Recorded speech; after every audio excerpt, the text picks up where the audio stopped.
Man ir jālauž sevi, lai redzētu, ko jaunu. Horizonts man vairs nemaz nav tik tālu. Manas mājas. Tu nicini mani, jo spogulis tev liek. Es izvēlos būt par sevi un dzīvot ar cieņu. Esmu tāds kā jūs, beidzat melot.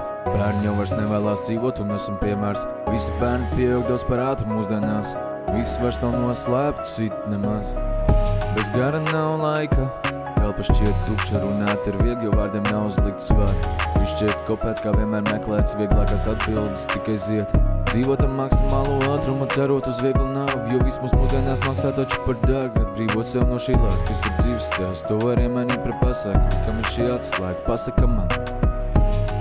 Man ir jālauž sevi, lai redzētu, ko jaunu. Horizonts man vairs nemaz nav tik tālu. Manas mājas. Tu nicini mani, jo spogulis tev liek.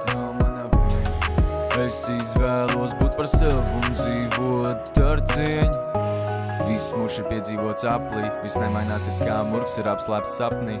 Apzināts sapņošanas meklē kādu, kas to pārzina. Man ir pārāk vientuļi, es vairs netiek tam līdzi, jo ir pārāk daudz kopijas. Orģinālam disku tiek skrāpē kā loterijas laikmets, kurā darbs ir mocīta apziņa. Gan jau viens to remdēs, ūdens visur pārsālīts. Pārāk lēt un es jūtos sāp, nelabā darbs citi īrīt pagrab. Tādēļ tev vienmēr māja ir tīra no grauzējiem. Esi pateicīgs tāds, ka Dieva dāvā, kā tāds maksā nelabajiem, ja. Man ir jālauž sevi, lai redzētu, ko jaunu.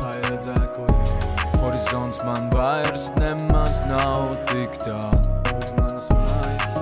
Tu nicini mani, jo spogulis tev liek. Es izvēlos būt par sevi un dzīvot ar cieņu.